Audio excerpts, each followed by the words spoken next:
Now, we began yesterday, as we look now at our overview, we have looked at the sins that were announced and the resulting judgment upon Judah in those first 24 chapters, revealed repeatedly in many different ways, in dramas and riddles and symbolic acts, as well as oral messages and in visions, interpretations of those, and equally the judgment that comes upon the foreign nations. And primarily the cause of their judgment is the way they have responded to the people of God. Unfortunately responded in improper ways. They did not bless them. Instead, they cursed the people of God. They mocked them. They maligned them. They tried to take advantage of them. They turned them over to other enemies. They tried to get the spoils of war, anything they could do. And God has His justice there also. He is fair. He is just in all He does. And when the news of the fugitive of the collapse of Jerusalem came at the focal point chronologically and really in many ways thematically in the book at the fall of Jerusalem in 586 BC, and Jerusalem collapsed and that fugitive left, and he came to Babylon the night before he arrived, as we mentioned yesterday. God opened the mouth of Ezekiel. His muteness stopped. And he freely could move now among the people and intercede for them and encourage them and minister to them as a prophet would delight to do. And in that night before the fugitive arrived with the news that Jerusalem has fallen. It's all over, guys. Everything you were hoping wouldn't happen, which you've been arguing with me about and which I've been telling you is going to happen, it's a done deal. It's happened. Okay? So let's deal with reality. But right before that sad news comes, he gives these night messages from 33:21 to the end of chapter 39 as an encouragement to them. Now that encouragement and hope, as we're going to see, will continue in another series of messages many years later, way down there at 573, when we have the messages in Ezekiel 40 to 48, which will still be encouragement and hope. But right here before everything collapses, God steps right in and through Ezekiel says, let me encourage you guys as to what I'm going to do. The hope that you have to look forward to. Now, as we look at these chapters, and actually through the remainder of the book, again, try to put yourself in the place of the exiles. Okay? I think we always have to do that. We don't just sit here academically and kind of look at the book and read it, and it's so far away. So put yourself there. You have this sudden shock. Your hopes humanly are dashed. Okay? They're gone. Because you'd put your hope in the fact that Jerusalem would not fall. You'd put your hope in Egypt. All those hopes have been dashed. They're gone. And you're just kind of sitting there limp. I never planned it this way. What's going to happen? I don't know what's happening. I don't know where I am. I'm in a strange land. I don't like it here. Things are different. What's the future? I don't have any future. I don't know if you've been there, but you may be there at some time. What is God doing? Okay? And God steps in and encourages them, but as He begins to talk about what He's going to do, He doesn't put real specific time notes on it. Okay? And that drives us Westerners up a tree. We just go bonkers. Okay? Come on. Give us some specifics, Is it that guy? Is it this event? Is it that time? The future to them when God says, after many days, or at the end times, they don't know when the end time is. At least we know that the end time for them is at least 2,500 years longer than where they were. Okay? But we have the privilege of hindsight. They didn't know that. So please don't make them know that. Okay? They didn't know because to the Hebrew, it's over there. How far over there? And naturally in their context, he's going to talk about things like restoration and return from dispersion. What would you think if you were an exile? What? But, and you're in that context, what would you be thinking of?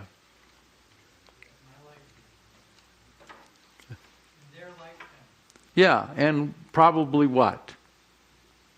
They're gone. They're out here in Babylon.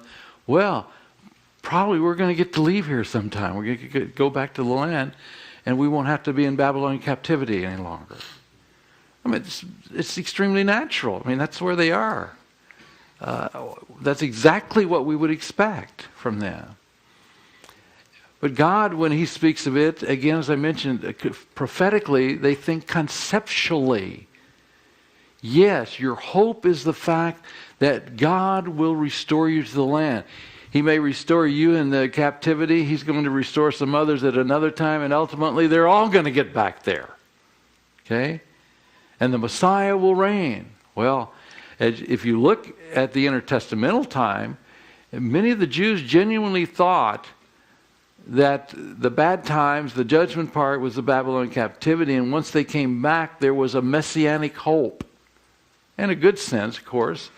But they were thinking, He's going to come soon and we're going to have the kingdom. Okay? And you see, that's why they had a hard time understanding why Jesus had to die, among other things. Because the king's coming. We're in this thing. It's happening. Because they are trying now to do what we try to do. I want to put it in a particular situation. I want it in my day. But God's looking, is revealing it conceptually from now to the end. And here, frequently, we're going to see, it's very clear that He's talking about not only now, but then, at the end, because we'll have such phrases that there will no longer be X. There will no longer be this. Oh, wait a minute. After our 2,500 years, approximately, we know that there are some longers as it comes to the people of Israel. They aren't in the land. Yeah, they were. They're not today. Are they still mocked in any way? I don't know of people in the world that aren't, by almost any other nationality, looked at in some way as, it's the Jews.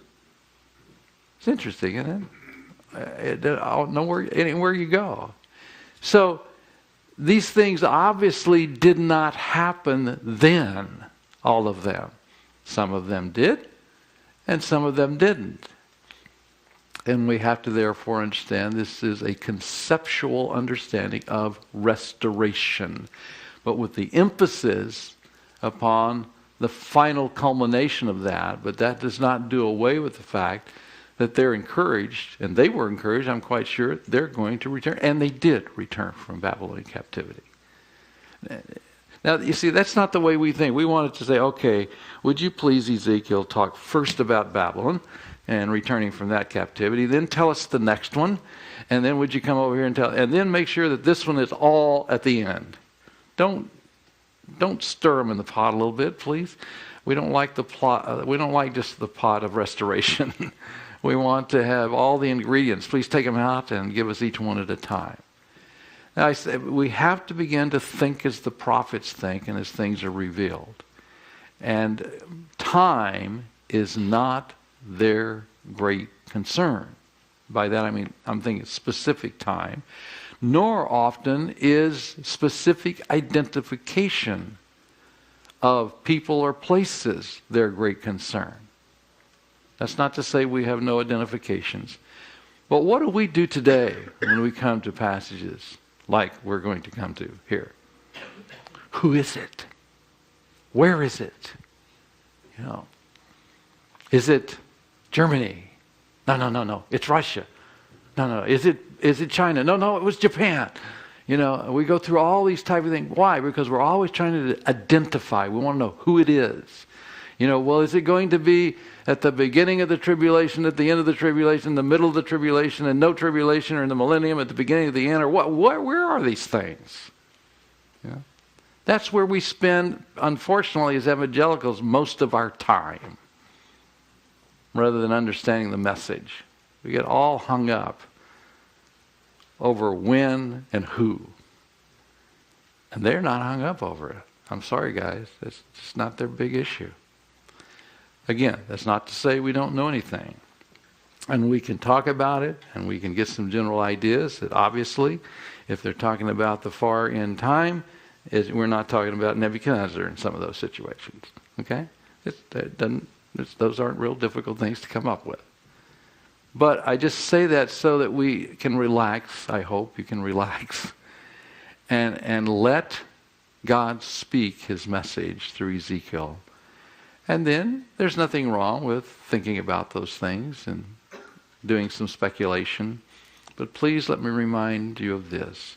In your interpretation of prophecy, do not base it on political speculation. It'll always keep changing. Go back and read all the books. As I just told you, the first, King of the North. We're not talking about the King of the North here, but so we're free. But the King of the North was Germany. Well, once Germany passed off the scene, we got to get a new one. Oh, well, it's Russia. They're north, aren't they? Yeah, they're north. Okay, well, we got a new one. It was Japan. Once they passed off the scene, now, well, let's got to pick up another. Oh, it's got to be China. It's always interesting to me that they've never come up with a king of the South. Nothing against the Arab people. I have a lot of dear friends who are Arabs, but they are certainly never united. So who is it going to be? Oh, isn't that terrible? We don't know. Well, that's okay. I don't have any problem with that I don't know. Okay. Now, I want to mention that framework because as we come here, he's going to be looking to encouragement of the future for them. And that future is going to go from them to the end, the hope they have. And that's the hope of the nation of Israel. Okay? So we saw that here, one of the issues that's very predominant is the issue of the land. It's not the only issue.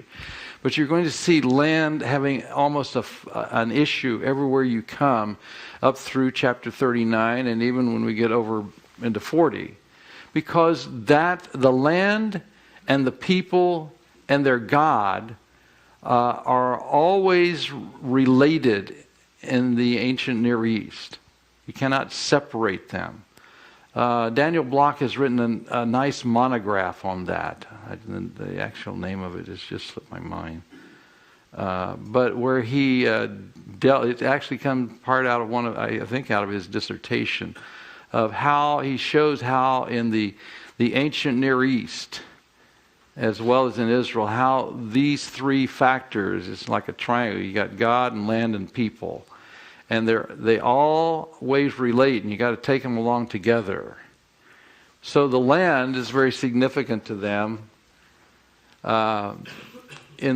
Obviously, we have God there and we have the people. So the other factor that we're going to see visually, in a sense, as far as what happens and what is foretold and what they look forward to and hope is they'll be in their land, because right now they're not. Okay, so as a nation, they're hurting.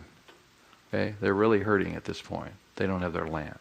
So that's why, as we began in 21 yesterday, in essence, the people are, if we could kind of read between the lines, the people are saying, we're here, Jerusalem's fallen.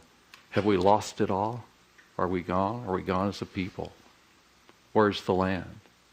And the encouragement is from the covenants, the Abrahamic covenants. God will be faithful. Okay? But you're not going to be in the land, people, as long as you disobey my ways. It's still there. It's still yours. You haven't lost it. But if you want to get back there, you need to return to me. You need to repent. Oh, yeah, that's what you've been saying all along, isn't it? Yeah, maybe I better think about that now. Because I'm here and it's there. And we're not together. And if I'm going to get there, I'm going to have to change my heart. Okay? So, we come to 34, the next message that he gives here. And it says, the word of the Lord came to me, son of man, prophesy against the shepherds of Israel. Prophesy and say to them. Very fascinating message in 34. He's going to talk about the shepherds. The shepherd imagery and picture is predominantly used for the leaders, and primarily those who lead the country, if I can put it in this way, politically. Now, I say that with some hesitancy because you cannot divorce in Israel the political from the religious. Okay? Because they were the king. What do we have in the Davidic covenant?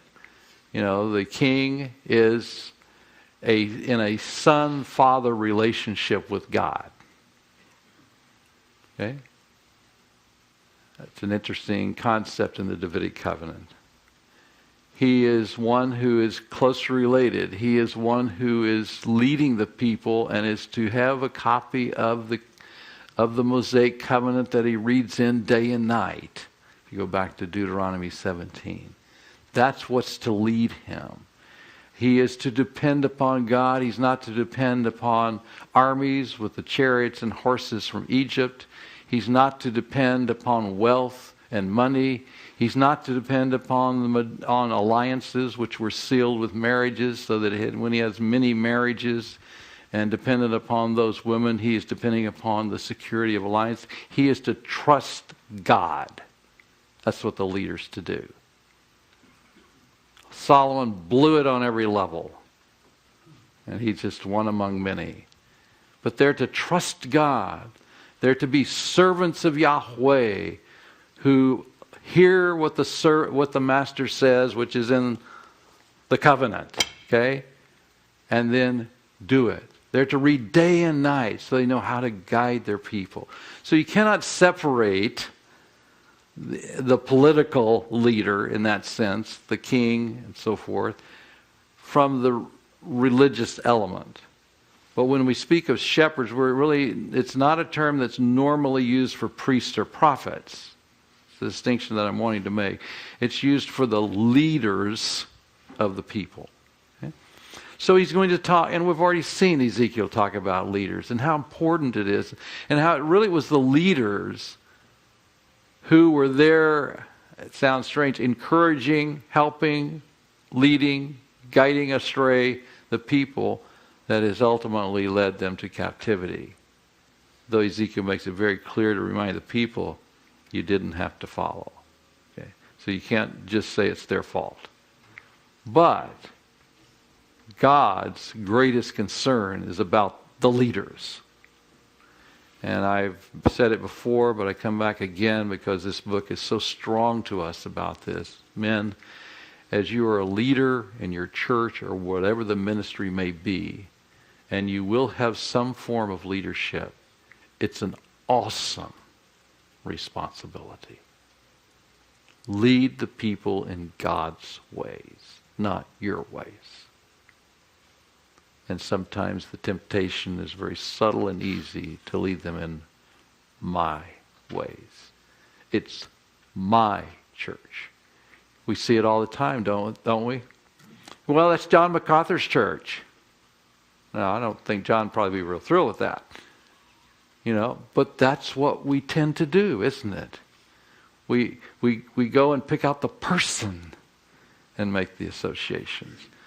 And people do that. And you're going to be, this is Joe's church. This is Bill's church. This is your church. No, it isn't your church. I see our situation in Moscow at times. Been heavily involved trying to help and guide and train people to be leaders, to be elders and so forth in the church. And I'll be honest with you, sometimes and then I think, I may not be here. I'm not going to be here very long. And I'm trying to train the people. What's going to happen? In other words, I start owning it. And but if I'm not here, what's going to happen? I need to. No, we're all indispensable, guys. I know it's. Sometimes we don't think so. I've been there. I fight that at times because you get so tied to the situation. But it's not ours, okay? But we are the leaders. So are we leading them to follow us or to follow him? And I see this in the church today. It amazes me at times how everybody believes in the ecclesiological concept that Christ is the head of the church. But not practically, okay? Everybody knows that. The pastor's the head of the church, right? No, he's not. Jesus is. Someday we need to start practicing that a little bit more. Let him give the direction to the church. That's just in one area. See, it's so easy. Now, we come here and he talks to the shepherds. And he announces judgment. Woe to the shepherds of Israel. And please note what they do that we should not do. Okay, this is what you call negative learning. You learn from the mistakes of someone else. Woe to the shepherds who only take care of themselves. Okay, leaders and you in a church can do where you're just caring primarily for yourself. Should not shepherds take care of the flock? Oh, but that takes time. That takes a lot of work. That's work. I may not get a lot of sleep tonight. People don't have problems on my schedule. I'm trying to explain to these elders in Moscow that we need greater help in pastoral care. Well, we don't see anything. I said, would you like to get the calls I get at 3 o'clock in the morning? It's hard for them. It's not going to be our schedule, guys. A lot of you already know that very well. Okay? Should not the shepherd take care of the flock? You eat the curds, you clothe yourself with the wool, and slaughter the choice animals, but you do not take care of the flock. Now that can happen where we become so self-centered, we want to climb the pastoral ladders or the ministry ladders to success. We like the material success of that. I can't imagine. It blows my mind sometimes what pastors make in this country. Especially when I know what pastors make in Russia. And we're taking care of ourselves. You have not strengthened the weak. Now here's another point. You have not strengthened the weak or healed the sick or bound up the injured. People are hurting.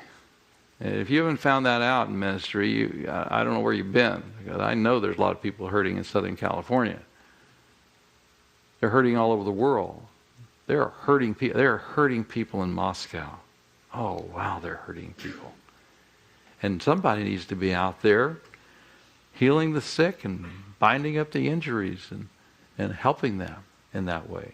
That's part of the responsibility of a leader, to be responsible for that. You have not strengthened the weak or healed them, bound them up the injured. You have not brought back the strays or searched for the lost.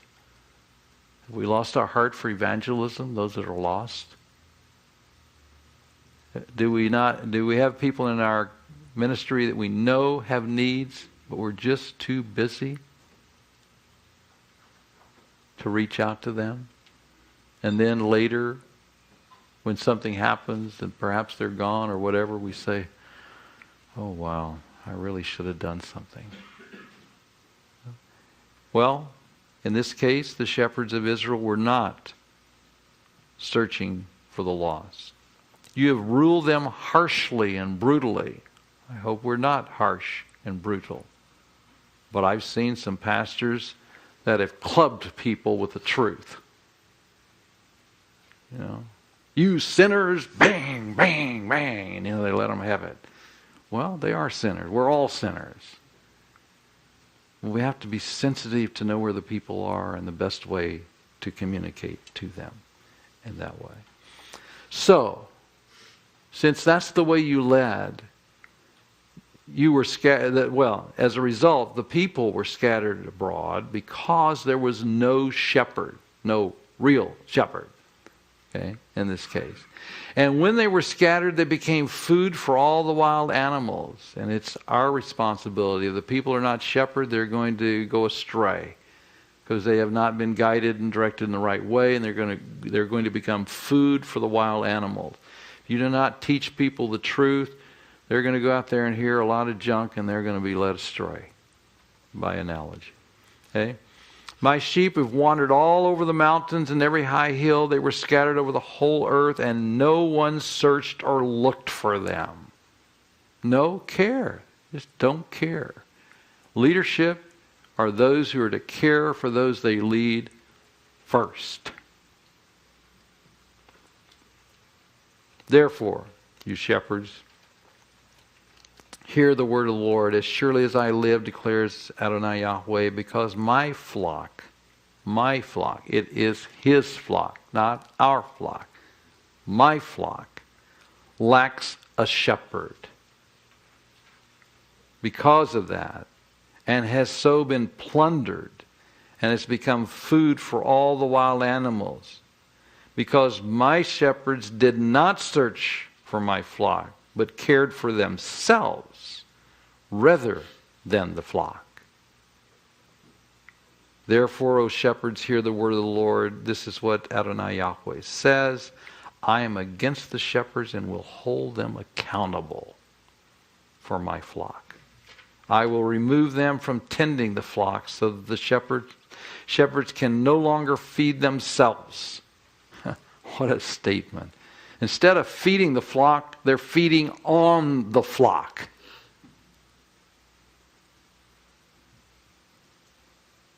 What are we doing in our ministry?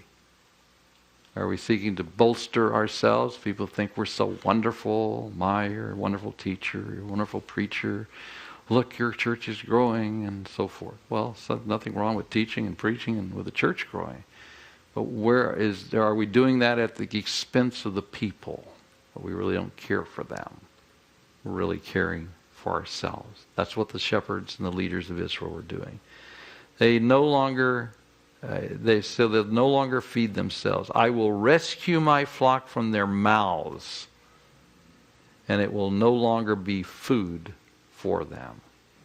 What an indictment against leadership. And I said it's good to read this periodically to remind ourselves what we are not to do, but in contrast what we are to do as shepherds of the people.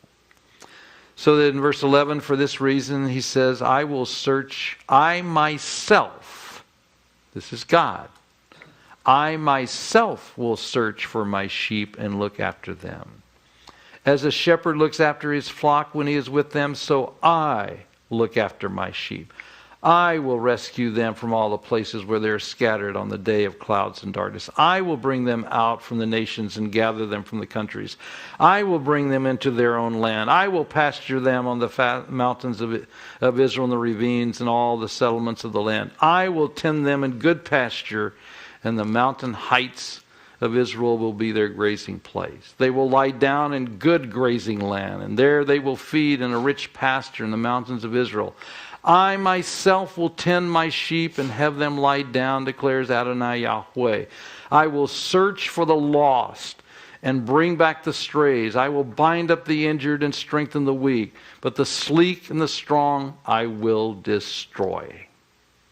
I will shepherd the flock with justice. I will do it, says God. I will be the one who rules. I will be the shepherd of my people. We're going to go back to the way it was supposed to be. Israel was a people whose king was Yahweh.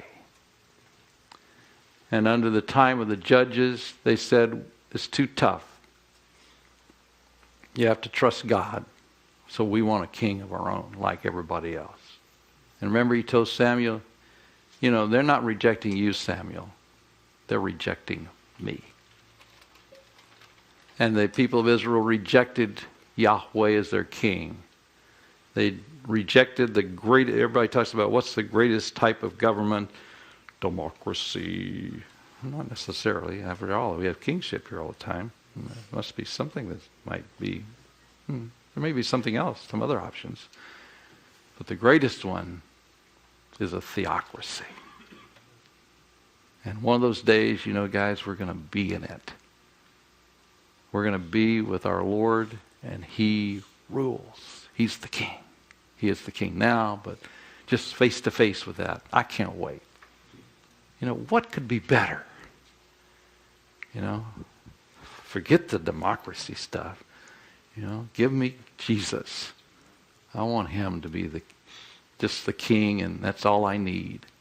I don't need a better ruler than that. Well, He's going to rule them, and He's speaking here, I will do that. And He's going to go on to elaborate on that. He says, as for the flock, this is what the sovereign Lord says, I'll judge between...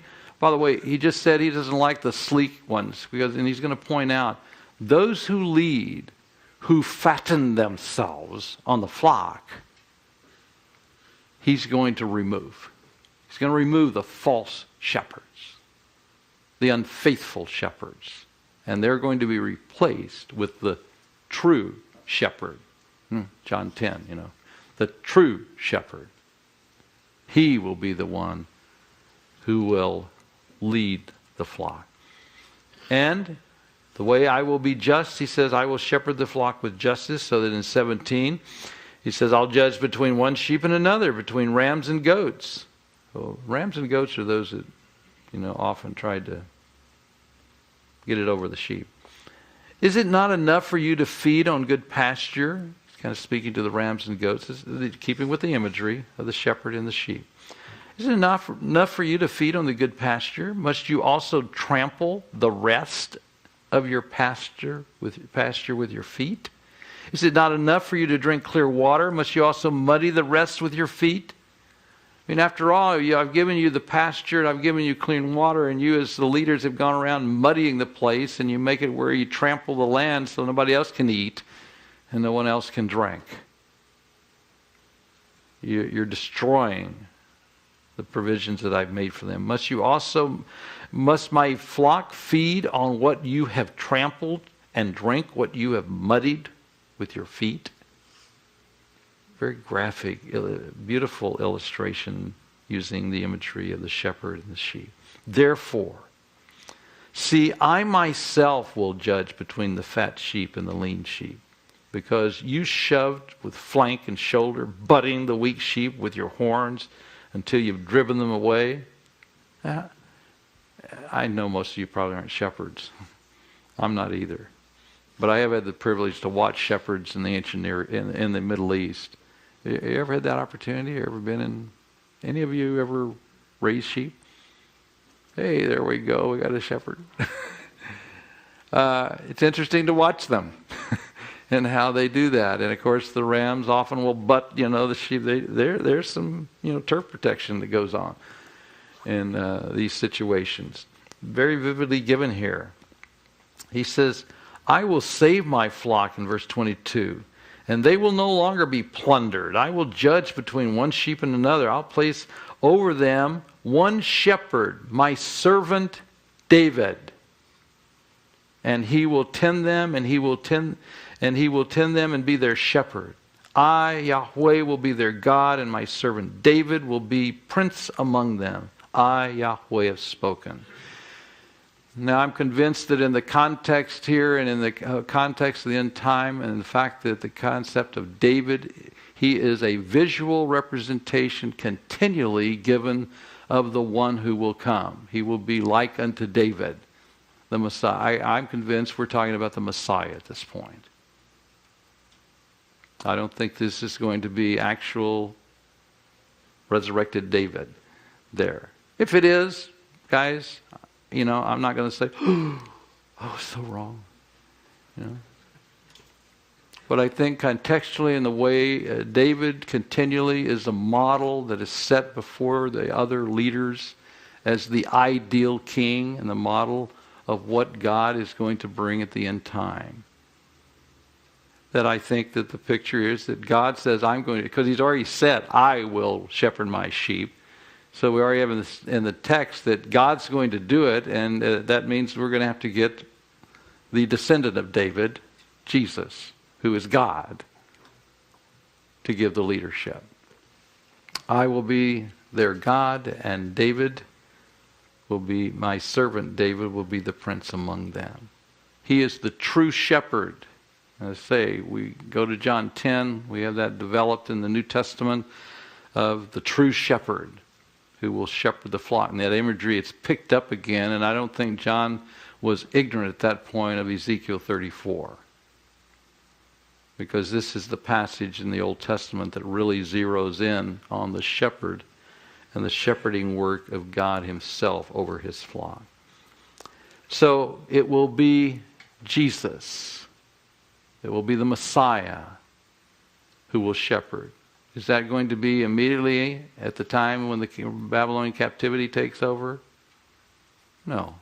Now we could say, well, they didn't know that. No, they didn't know that. So they had that expectation. And rightly so. We simply live at approximately 2,500 years later, and we happen to know it didn't happen then. Okay? But for them, they hoped for that, and rightly so, just like you hope for the second coming. I hope you do. I hope you hope for the coming of Jesus. You hope he comes at the rapture. You hope it's imminent, because the Scripture says it's imminent. And we know that imminency is that which we are to live with. You say, well, it's been 2,000 years since Paul. That's okay. I'm ready. Let's go. I hope he comes today. Just saying, great. Friday the 13th, my luckiest day. It comes right here. And we can all go together. Won't that be fun? I'm ready. Let's go. He comes at any time. Now, the false shepherds, you've had to deal with that, people. But I want you to know I'm going to give you a new true shepherd, the Messiah.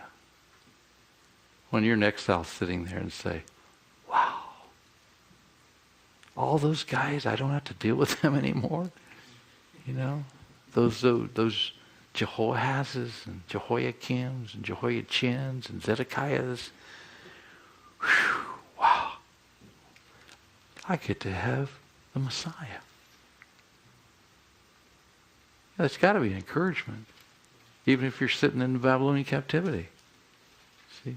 And this was the night before they're going to find out Jerusalem's fallen. Then he says in the latter part of the chapter, he says, I will make a covenant of peace with them and rid the land of the wild beasts so that they may live in the desert and sleep in the forest in safety. Now, the covenant of peace, I think, is the covenant of peace. There are many people who come and immediately say the covenant of peace is the new covenant. I think the new covenant is the new covenant. Okay?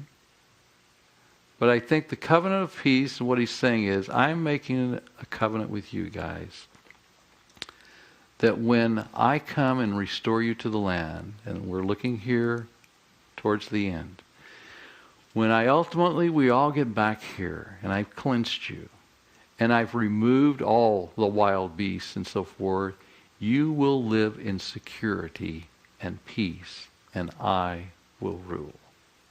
And all your covenants will have reached their fruition and fullness. That's my agreement with you. That's my covenant of peace. There will be peace. And if you've never been in the Babylonian captivity, you don't understand fully what it means, peace. Guys, we live in the rat race today. We live in a situation of sinful mankind. If you're in ministry, you are a target, and people will potshot at you one way or the other. Okay? And it's not a lot of fun, and it's a war. Okay? There is no peace. In that sense, if you understand what there is peace inwardly in our relationship with Jesus. That's what carries us along, and the work of the Spirit. But one day we'll just be able to relax and enjoy peace with Him and His kingdom. Hebrews chapter 4 talks about entering the rest and entering the peace. Do you believe that there's a connection between this covenant of peace here and perhaps what the author of Hebrews was talking about later on? I think there may well be. I think it's more than that in Hebrews. But interestingly, we call the book Hebrews. And I think there's some Hebraic thought in the book of Hebrews. And that's why I think a number of people have had problems with the book of Hebrews. Again. But I think, obviously, the rest there, he's talking about the rest of the people of Israel and the way, the practical situations of them. Then he talks about that for us today. We can rest in Him, but someday there'll be the full fruition of that rest in Jesus. And I can't wait. It's going to be wonderful. And that can be, I hope that's an encouragement to you, to keep on, fight the good fight, finish the course, because of what's laid up for you in heaven. That's the way the New Testament's telling us the same message. So, keep on going. Sometimes it's tough. Sometimes we don't want to keep going. By the way, there's the covenant of peace. Wow. Look what he says, and we understand something like this. You say, well, how do we know what the covenant? Well, look at the context. What does the text say? I'm going to make a covenant of peace with you. I think he probably is going to say something that would relate to that. Okay, what's involved in it? Well, I'll rid the land of wild beasts so that you may live in the desert and sheep in the forest safely. Okay, I will bless them and the places surrounding my hill. I will send down showers in the seasons. There will be showers of blessing. The trees of the field will yield their fruit, and the ground will yield its crops, and the people will be secure in their land, and it will be fruitful, and it will be, it will be marvelous what you have. They will no longer be plundered by the nations, nor will the wild animals devour them. They will live in safety. They'll have peace. That's what he's talking about, the security and the wonderfulness of what they will have at that time. No one will make them afraid. And I will provide for them a land renowned for its crops, and they will no longer be victims of famine in the land or bear the scorn of nations. Then they will know that I, Yahweh their God, am with them, and they, the house of Israel, are my people. And that formula, by the way, I will be their God and they will be my people. It's a formula all the way back from the Mosaic covenant. It's a relational formula. And we've already seen it repeated a number of times already in Ezekiel. God's relationship to His people is that He is their God and they are His people. It's a relationship. And that relationship and the fullness of that relationship will certainly be true at this time of peace and security.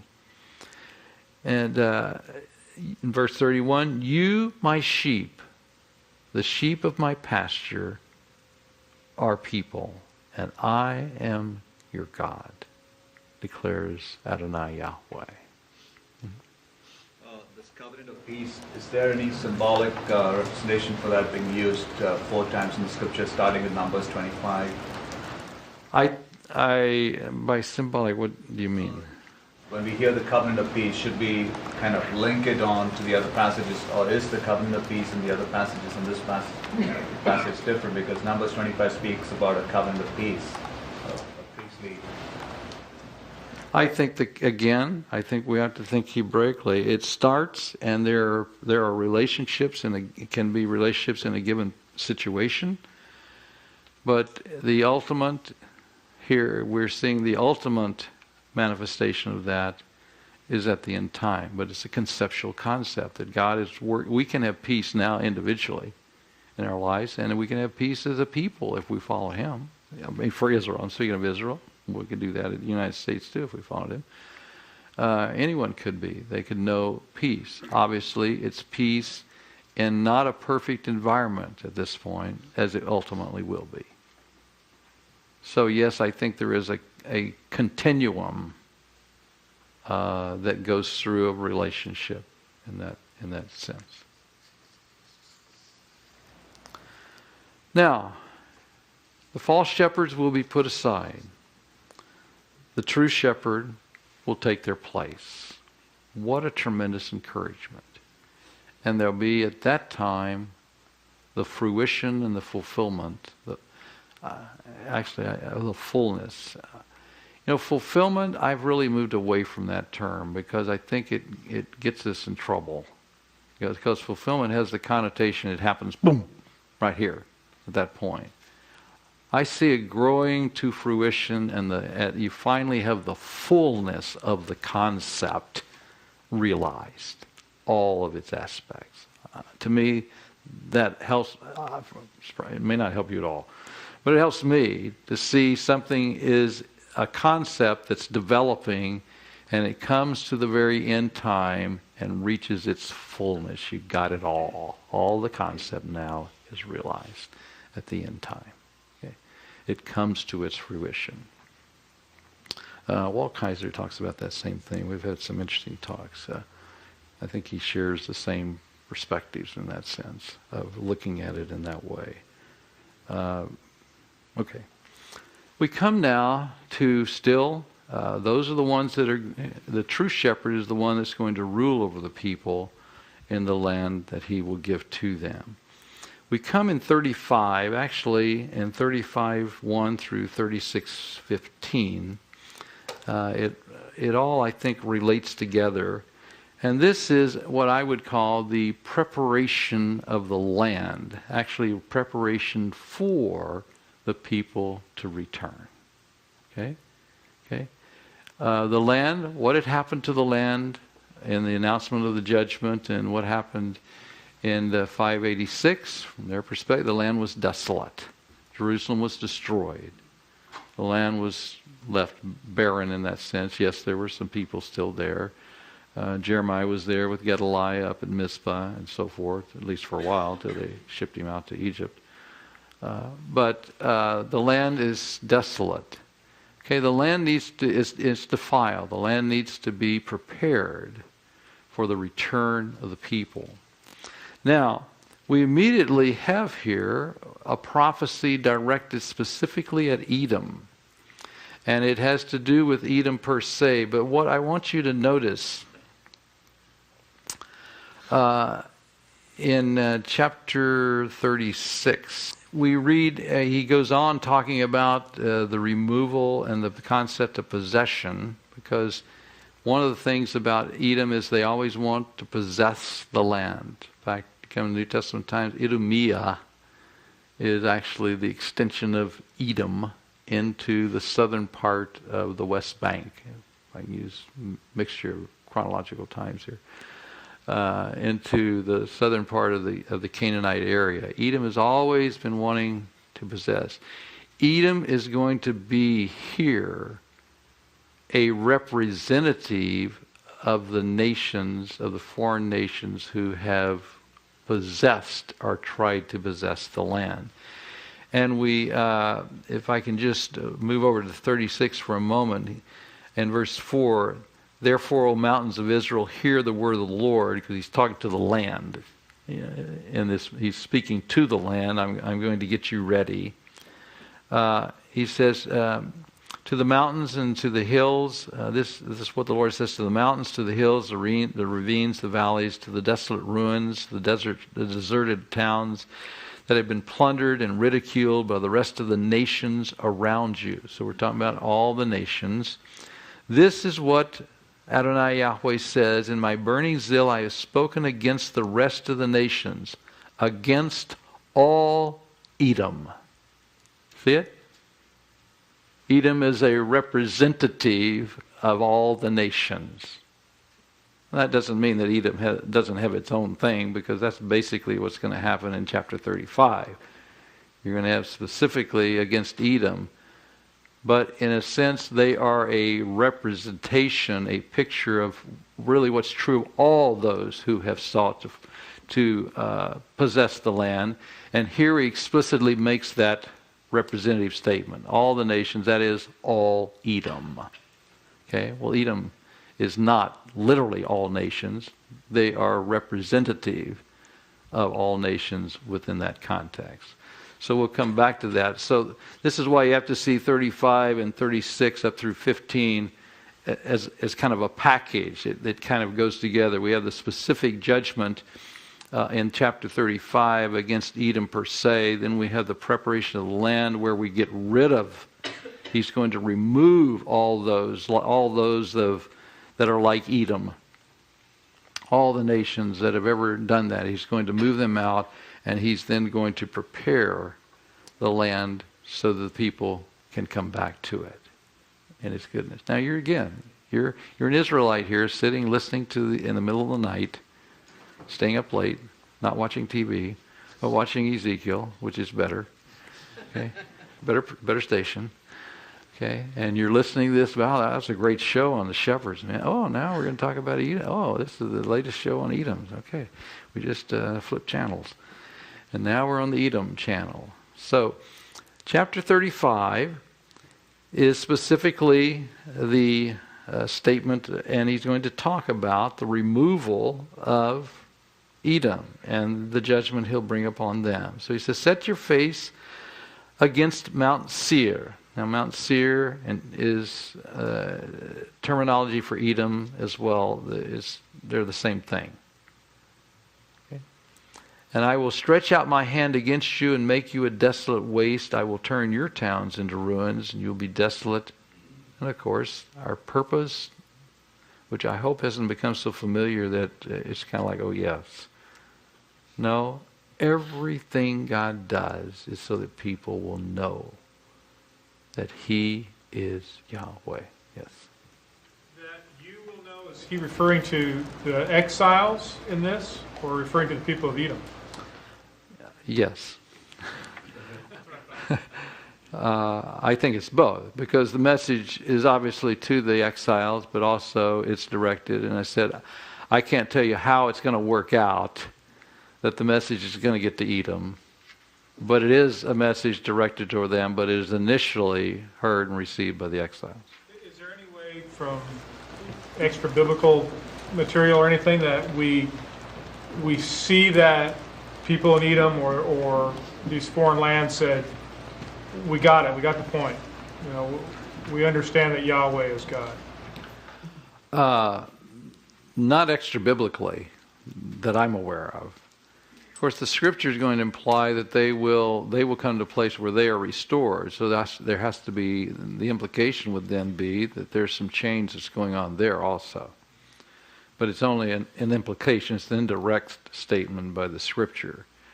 It's just like we often, we read historically about some of the things that Egypt does and so forth, but we don't see that in Egyptian history, which in some ways shouldn't surprise us, because the leaders of these countries didn't like to talk about their failures often. Assyria never lost a battle. I don't know how they ended up being done away with. The Babylonians were a little bit more honest with us. They'll say, hey, we got it, man, we lost that one. At least they're... But by and large, people and the Egyptians appear to be those, because we have very little mention among the Egyptians of any defeat or any loss or anything that wasn't too good of PR for them at that point. So they're PR people, and the Assyrians were the same way. We never do anything wrong, never any problems, and we don't need any help and so forth. Babylon was a little bit better. Every once in a while we do make a mistake, type of thing. Mm-hmm. Did these messages even get to them, and how? And if See, how did they get? Yeah, I can't answer that. I don't know. This is all we have. But as I say, it is interesting. Obviously, it's the audience is the exiles. But it is a message to them. At least at the best, you have to wonder. If it's a message to them, do they get it? And I just don't have any data. So I can't answer that one. That's why I said, in answer to your question, I don't know how.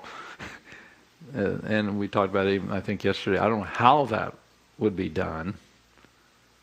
But I think it certainly is highly likely that the message would have gotten there. Certainly it's recorded. Certainly they could have gotten it after the fact, if nothing else. Just like we do. We have the message as well.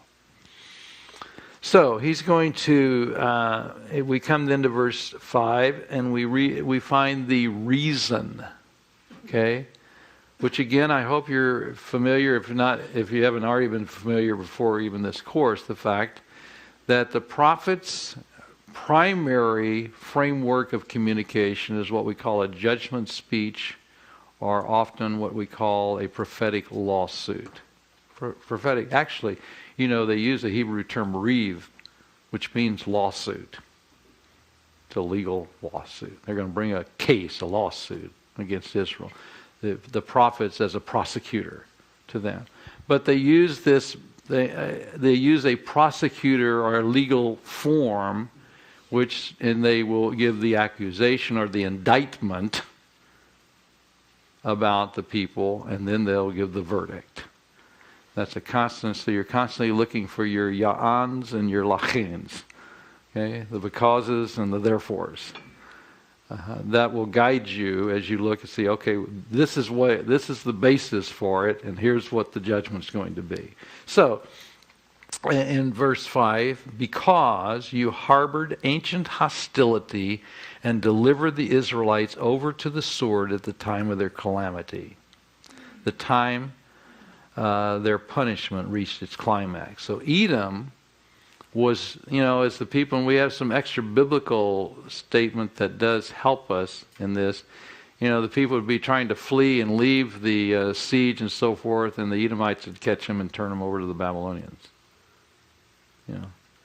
So there's this ancient hostility all the way from the time of Jacob and Esau. What did Esau say when they parted there after Jacob and his sneaky, conniving ways got the last will and testament? I'll kill you. That's why Jacob was scared spitless when he returned to the land. And boy, he had all those hundreds and thousands of gifts and stuff out there. We got to try to help this thing, and God in His grace did solve that problem. But there's been this hostility, and it becomes a picture, and that's why I think again Edom is the representative, because of the traditional hostility between Edom and Judah and Israel. That picture that's come all the way from Jacob and Esau. And therefore Edom becomes a very good country to be the representative of all those who are anti-Israel at that point. So, but their specific accusation, you've harbored the ancient hostility and delivered the Israelites over to the sword in the time of their calamity, the time their punishment reached its climax. Therefore, so now we have the verdict, because of that, I will give you over to bloodshed, and it will pursue you. Since you did not hate bloodshed, bloodshed shall pursue you. Or in other words, we have lex talionis going on here. You know what that is? It means punishment in kind, Yeah. And so you shed their blood, your blood's going to be shed at this point. I will make Mount Seir a desolate waste and cut off from it all who come and go. I will fill your mountains with the slain. Those killed by the sword will fall in your valleys, and your hills and your valleys and your ravines, and I will make you desolate forever. Forever. Forever. It's still desolate.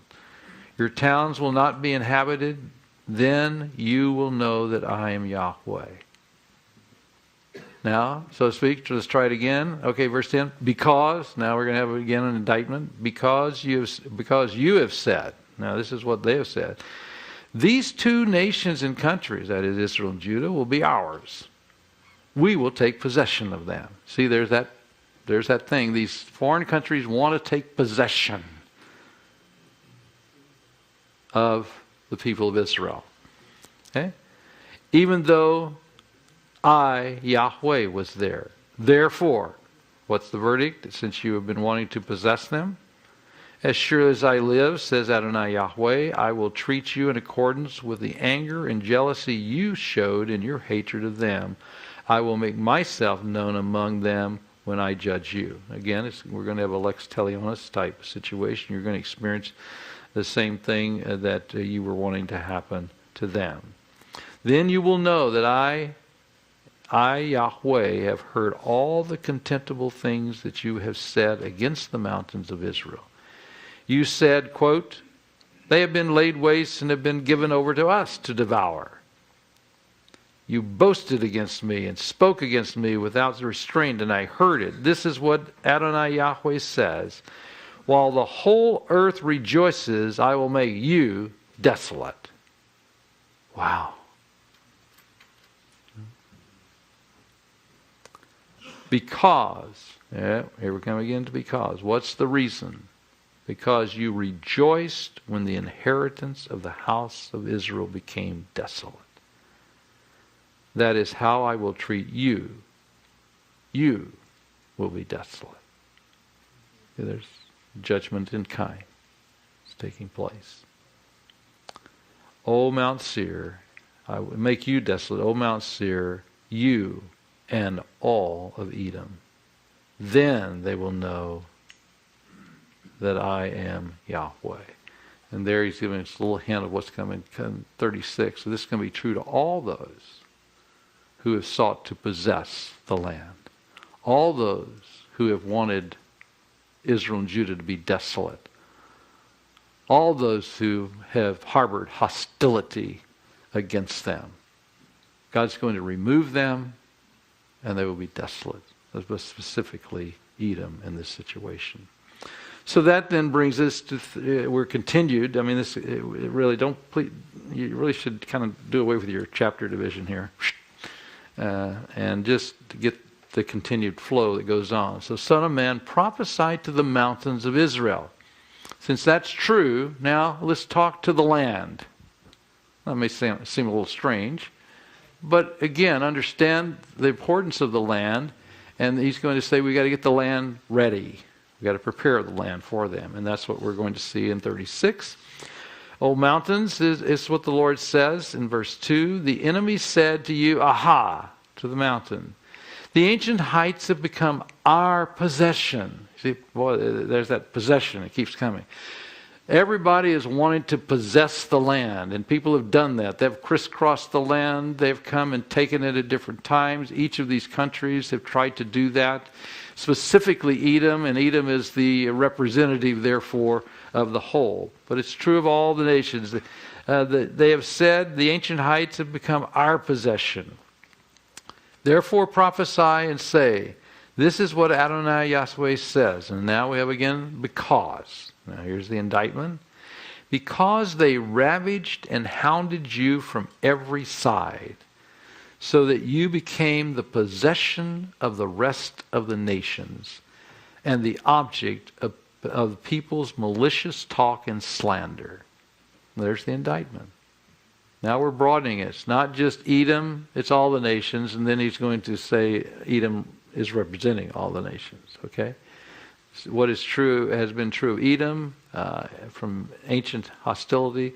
This is true of all those who have, because they've ravaged you, they've hounded you on every side, so that you might become a possession of the nations and the object of their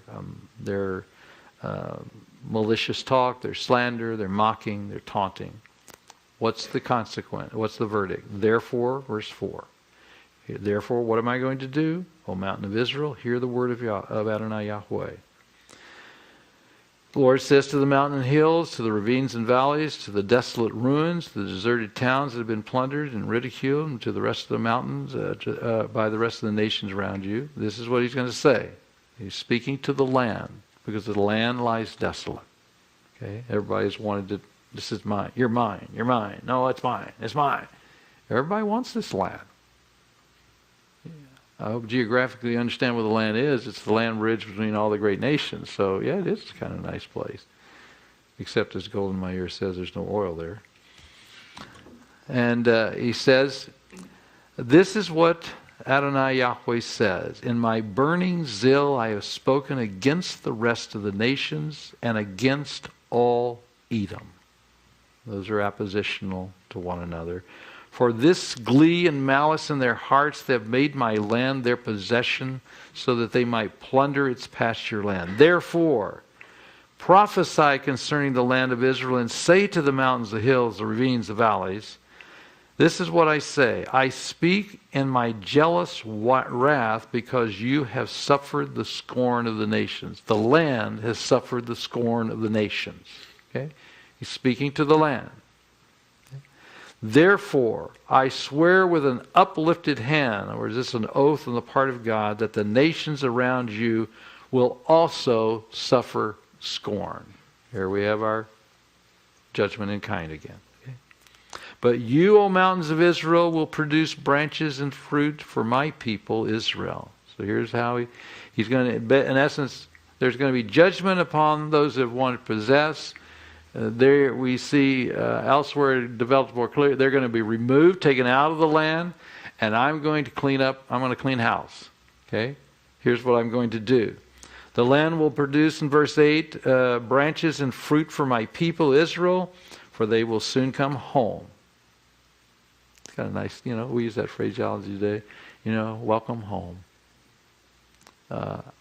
I must confess, and for you who are not U.S. citizens, but it probably, I trust, would be true with you in your home country. I can't explain to you the emotional feeling of when I go through passport control, and in this country normally, the people at passport control say to me as an American citizen, welcome home. It's just something about that, It's be appreciative of what you have, and it's a wonderful thing. And I trust that's true for the rest of you in your home countries. Something great about being home, And so he's going to say here to them, they'll soon come home.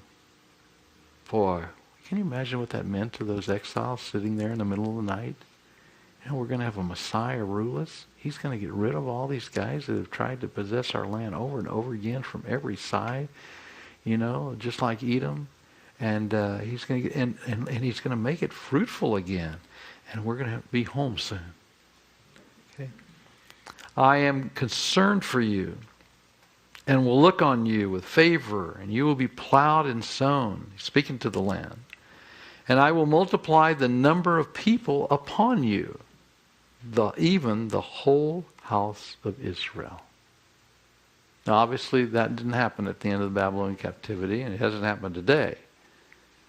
But it will happen where you'll have the whole house of Israel all come home. We reach the fullness of these statements. At the end time, we have partial aspects, so to speak. The concept is being worked out. Yes, there was the return at the Babylonian captivity. There were a number that came back, but they had a choice, and a number didn't come back. You remember, if you go back and read those lists in Ezra and Nehemiah, they had some relatively small returns at that point. People kind of got assimilated into some of those countries. But he will ultimately, I will multiply so the land will hold the whole house of Israel. I better do a little expansion work here. But the towns will be inhabited. The towns will be inhabited, and the ruins rebuilt. I will increase the number of men and animals upon you, and they will be fruitful and become numerous. I will settle people on you, as in the past, and will make you prosper more than before. Then you will know that I'm Yahweh. I'm doing what I promised. I said I'd return you. I said that way back there in the Mosaic Covenant. I said it all along. You will know that I'm who I say I am, and I do what I do. I will cause people, my people Israel, to walk upon you. Okay? They will possess you, and you will be their inheritance. That's the way it was planned. It's the inheritance of Israel. And will never again, you will never again deprive them of their children. Everybody's going to come home. I don't know about you.